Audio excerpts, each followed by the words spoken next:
ya lo kue. Asih bukan ke tanah gua lo. Asih dia.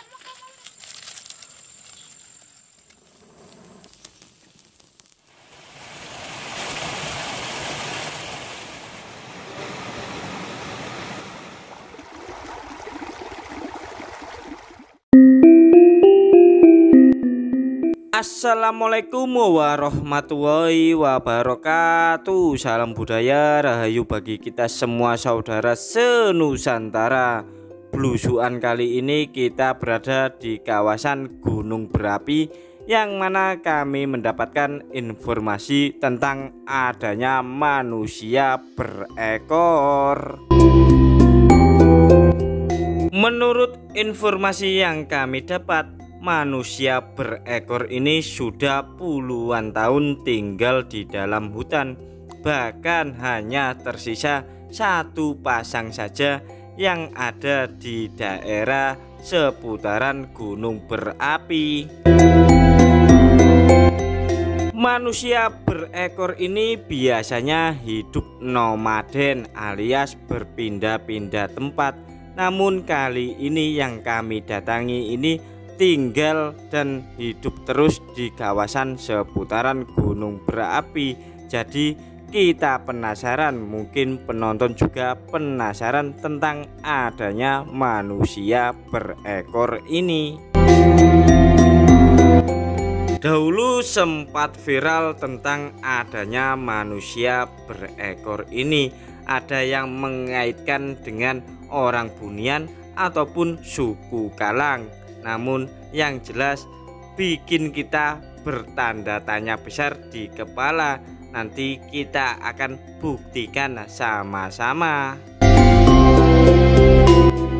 Menurut informasi yang kami peroleh dari sumber para pencari rumput maupun petani perkebunan yang ada di seputaran kawasan ini, orang atau manusia berekor ini masih hidup berburu, bahkan meramu. Kehidupan mereka pun juga ada yang bertani.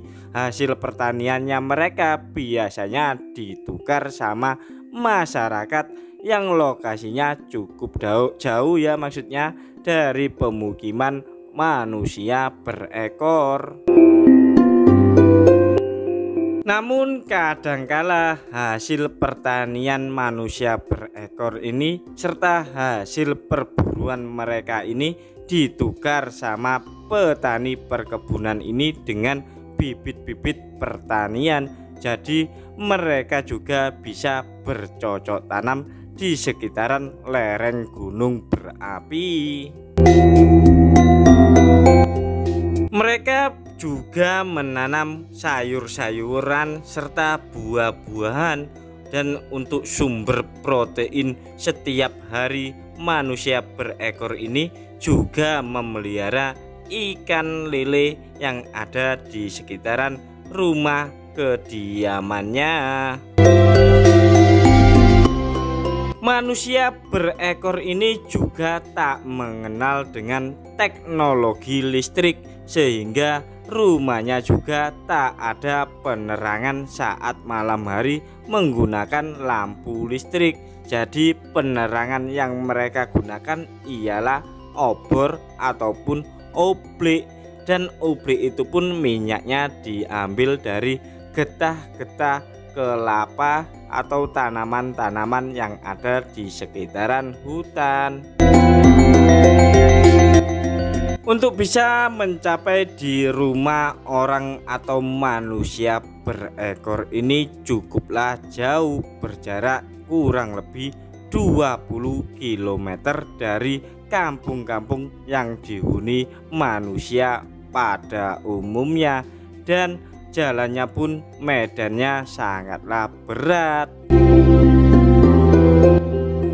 Bagi kalian penonton yang ingin mendatangi rumah manusia berekor ini, tidak bisa menggunakan dengan kendaraan roda 4. Kalian bisa menempuh dengan kendaraan roda 2 ataupun sepeda motor. Lalu nanti dilanjut dengan jalan kaki yang kurang lebih berjarak 2 km. Manusia berekor ini memang menjadi sebuah misteri yang masih belum terpecahkan hingga kini. Bahkan di seluruh pelosok penjuru dunia banyak yang mencari sosok manusia berekor. Namun untungnya kami kali ini mendapatkan informasi tentang adanya manusia berekor yang berada di hutan gunung berapi.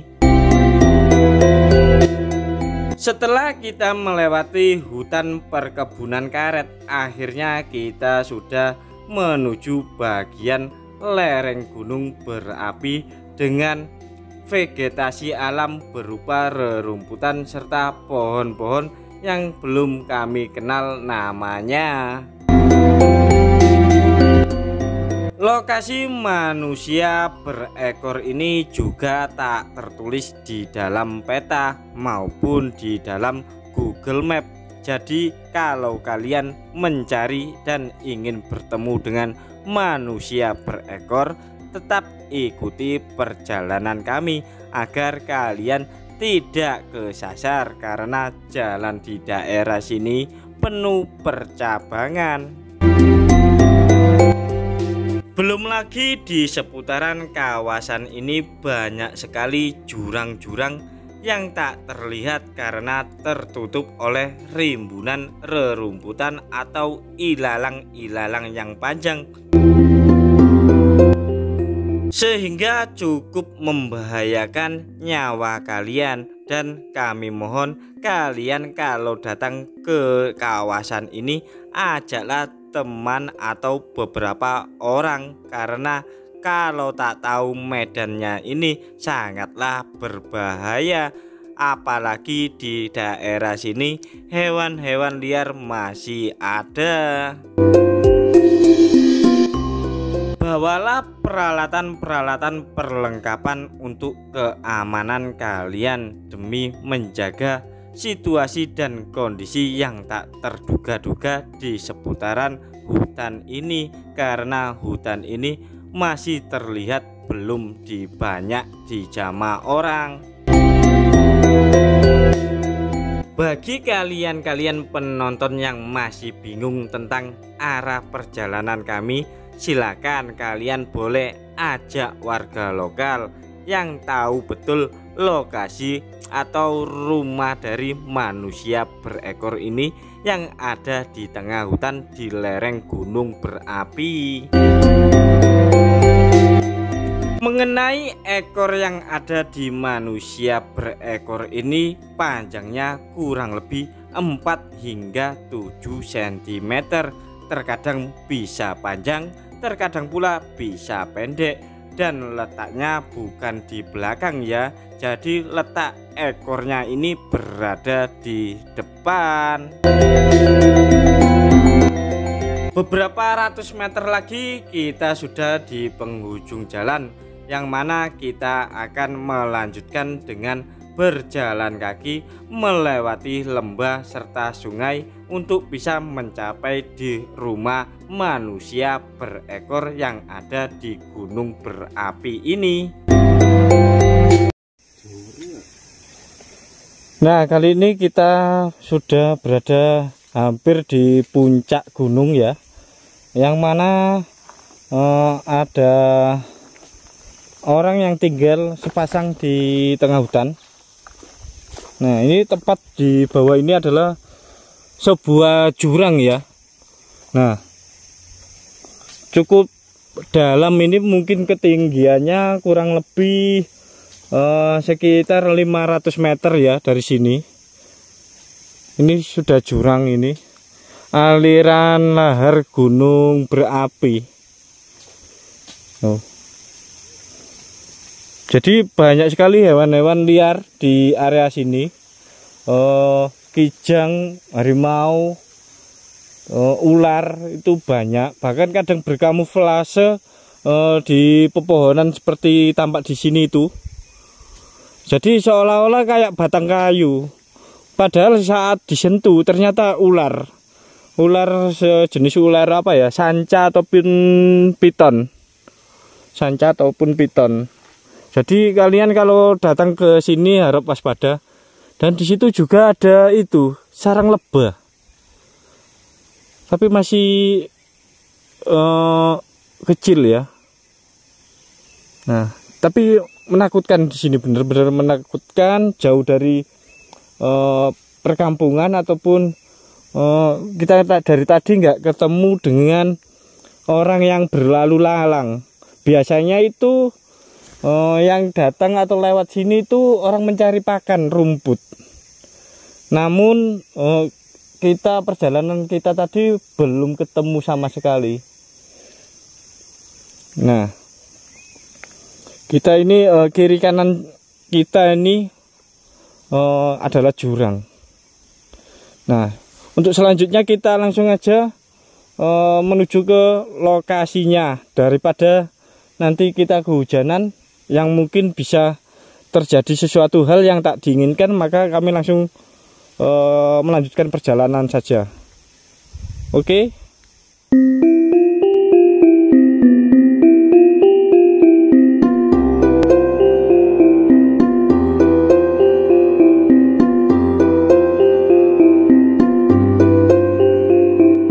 Nah, kali ini kita perjalanan menuju ke rumah manusia berekor yang tinggal di tengah hutan di atas gunung berapi.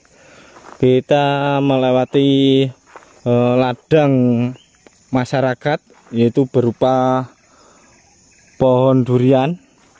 Ya, ini berada di tengah hutan di atas gunung. Nah, banyak ditumbuhi pohon apa ini namanya ya, kurang tahu.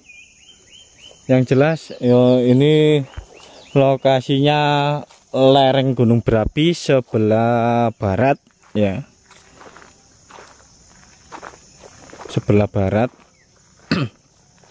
Ada sepasang manusia berekor yang tinggal di sini. Dari zaman dahulu banyak ya populasinya, namun kini tinggal sepasang dan hampir punah. Nah, mungkin cerita tentang manusia berekor itu sudah banyak beredar di beberapa sejumlah wilayah di Indonesia ya. Bahkan dimulai dari Kalimantan, Sumatera, Jawa, Sulawesi dan Papua itu sudah mulai ada orang-orang yang memiliki ekor. Biasanya itu panjang ekornya antara 1 cm hingga setengah senti. Nah, ini banyak pengendara-pengendara yang melewati area sini untuk mencari pakan ternak sekaligus berkebun. Kami kesini pun juga mendapatkan informasi dari masyarakat yang biasanya itu mengambil rumput atau mencari rumput ataupun memiliki ladang ya, buah-buahan di area lereng gunung berapi. Nah, manusia berekor ini pun juga tak mengenal sistem uang ya. Jadi mereka itu memelihara ikan di atas gunung, menanam buah-buahan yang sama seperti masyarakat pada umumnya. Namun hasilnya itu dibarter atau ditukar ya sama penduduk kampung yang tak jauh dari lokasinya. Kehidupan manusia berekor ini pun cukup sederhana, berbeda pada umumnya yang lebih memilih hidup sejahtera, kaya raya. Namun manusia berekor ini memilih menyendiri di tengah hutan, apalagi di lereng gunung berapi. Nah, di area semak belukar ini mereka menggunakan sistem apa ya, menjaga alam agar terjaga kelestarian. Namun seiring berjalannya waktu digunakan untuk area perkebunan kopi ya. Terus pisang hutan ini ya. Terus ada apa itu, kayak beban liar ini di atas sana itu. Entah buah apa itu, kurang tahu ya, karena lokasinya lebih tinggi. Seperti duku tapi kecil-kecil. Kita lanjut aja. Sebenarnya pengen mencicipi buah-buahan liar di hutan ya, namun kami takut beracun ya, maksudnya ya, bukan takut apa-apa. Nah,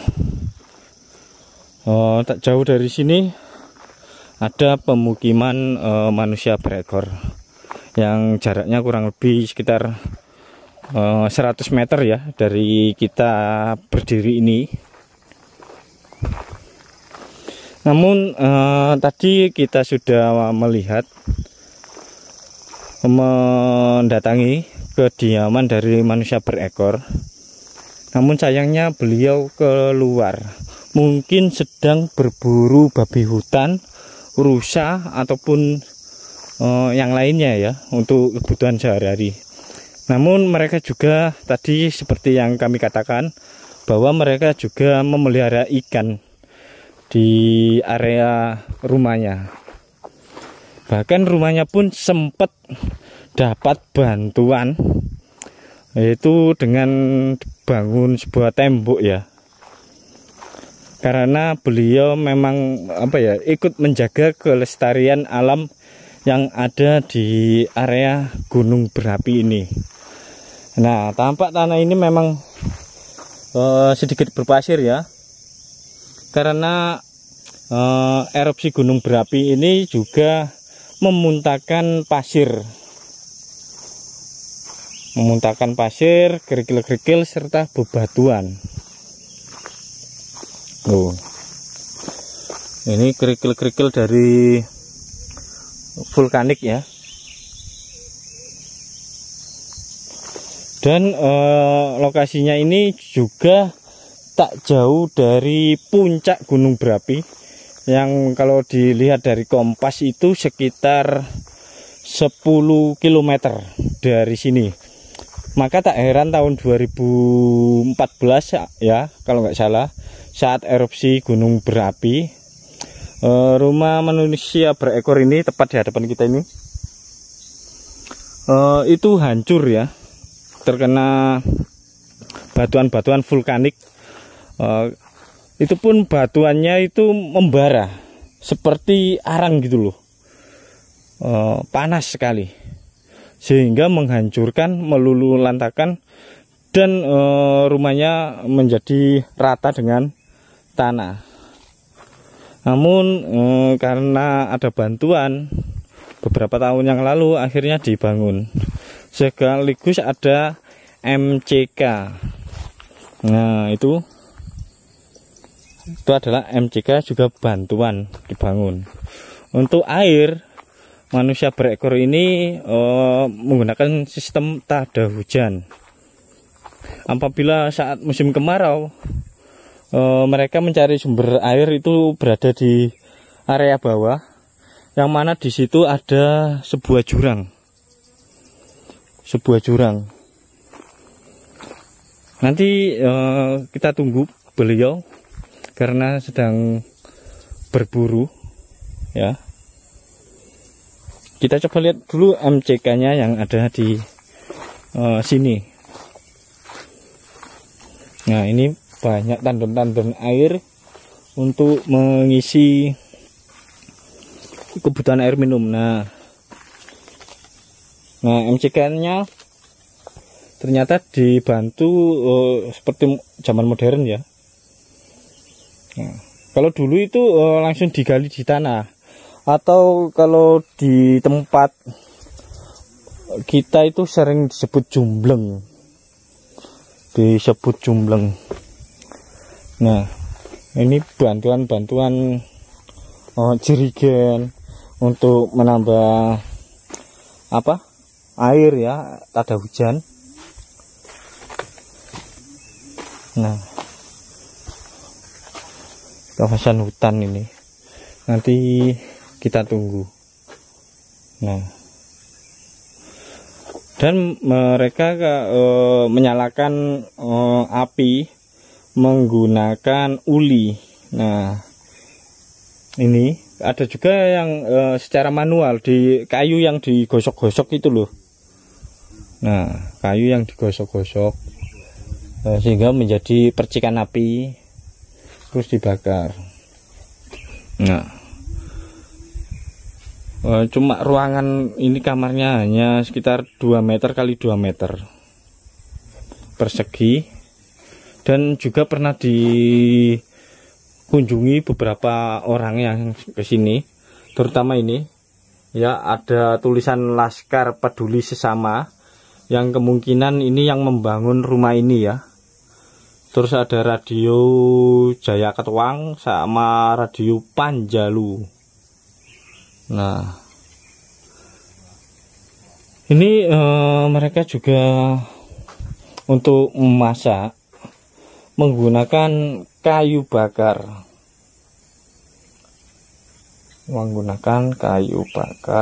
Dan kayu ini persediaan. Walaupun hidup di tengah hutan, namun secara kehidupan sehari-hari hampir mirip orang pedesaan ya. Dan mereka pun untuk bumbu-bumbu masak ada kemiri.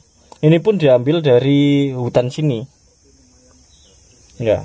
Sedangkan untuk minyak yang biasanya untuk menggoreng, mereka itu mengambil dari minyak babi yang hasil buruan itu, ataupun minyak dari rusa, ataupun yang hewan-hewan yang lainnya. Bahkan di area sini pun juga masih banyak pohon kelapa. Jadi mereka juga menggunakan minyak dari pohon kelapa atau minyak nabati ya. Dan mereka itu menanam ikan, merawat ikan ya. Di belakang tadi ya sana ada lele. Nah, ada lele di belakang situ tadi. Nah, kita coba melihatnya lagi ya. Tadi kita belum melihat, soalnya kita tadi cuma memperlihatkan kalian MCK-nya saja. Nah, ini rumah Mbak Gimin ini ada kolam membudidayakan ikan, Mas. Ikan lele. Iya. Nah, mungkin nah ini untuk stok makanan beliau kita juga tidak tahu ya. Iya, karena ini jauh dari pasar ya, Mas ya. Benar sekali. Dan jauh dari pemukiman. Lokasinya tepat di tengah hutan. Dan ini juga dapat bantuan dari pemerintah, yaitu sebuah tempat tawon ya, lebah ini. Nah, selanjutnya nanti kita menunggu beliau yang sedang berburu ya, dan ini pun pasirnya pun diambil dari sekitar atau aliran-aliran sungai-sungai kecil saat hujan loh, dikumpulin menjadi satu terus dibangun. Mereka juga bertukar sayur-sayuran ya, seperti itu, labu, cabai dan lain sebagainya. Untuk lebih lengkapnya nanti kita tanya-tanya sama beliau secara langsung. Pak, mau tanya Pak, Mbak Gimin itu memang sudah bertahun-tahun tinggal di sini ya Pak ya? Sekitar 10-an tahun lah. 10 tahun di sini. Di sini. Bahkan katanya sering nggak pulang itu Pak? Setiap hari-hari pulang. Waktu COVID kemarin ini kemarin itu katanya nggak pernah pulang. Pulang. Cuma jarang ya. Pulang. Terus beliau nggih kadang nggih nginep mriki nggih. Ta mboten Itu nate. Kecuali mungkin lek tanduran pohon kopi niku mbon sepuh lek Nggih. kadang dalu ngindang-indang. oh njagi nggih. Nggih, kali rencang-rencang. Apa mboten wedi Pak? Mriki kan tasik ten wono, hutan. Beke napa hewan-hewan liar. Kadang niku nggih rencange wonten sekawan, gang-gang, Oh. dan niku patroli lah. Tapi mriki kewan-kewan liar kaya macan tasik enten nggih Pak? Nggih langka, Mas. Oh langka. Nggih, kadang-kadang sawer sing enten ula. Nggih. Saper napa Pak? Nggih sawer duka nggih. Napa buranti ngoten niku sing ageng ngoten niku. Oh piton ngonten niku jenis piton lho, bahaya. Bahaya sekali. Tapi mriki memang bener-bener teng tengah wono nggih Pak nggih, tengah hutan nggih. Nggih. Gunung napa mriki? Gunung Kelut. Masuk gunung mriku, gunung berapi yang besar. Nggih. Mas, monggo. Tanya-tanya. Mungkin ada tambahan? Enggak. Nah, iwan-iwan yang kathah niki kethek, kathah budang niku. Oh, kathah. monyet. Nggih. Napa mboten ledoi niki Nggih, tanaman? mangane napa niku pisang ngoten niku. Tapi nggih boten asal ditembak, digeladak boten asal wilayah niki. Oh, nggih. Eman. Memang nggih niku dipelihara niku. Nggih. Salin nate nggih kula kepireng niku enten napa? Tasih enten macane ngoten lho. Dari rumiyin wonten sakmenika kok adose kok duka nyisihaken nyisih teng pundi ngoten kirang. Tapi celeng-celeng tasih enten nggih mriki. Di wilayah ngrika wetan rika menawi. Sumber-sumber kelut riku. Lho pinten tasih wonten. Kijang-kijang ngoten mboten enten. Langka saya menang didang. Tapi enten nggih, cuma Nggih, jarang wonten. medal nggih. Nah. Terus mriku niku napa, Pak? Jurang napa, Pak? Niku sumber Mas, sumber air niku. Oh, sumber air. Oh, nggih. Sing Sumber air. ten andap nih lho. Nggih. Niku wit-witang niku, toyo niku. Tapi nganu, napa kali napa sumberan? Nggih kali. Kali niku. Nah. Bapak namanya sinten nih? Pak Jumari. Bapak Jumari. Warga pundi, Pak? Petung Ombo. Patung Ombo. Matur suwun, Pak. Nggih.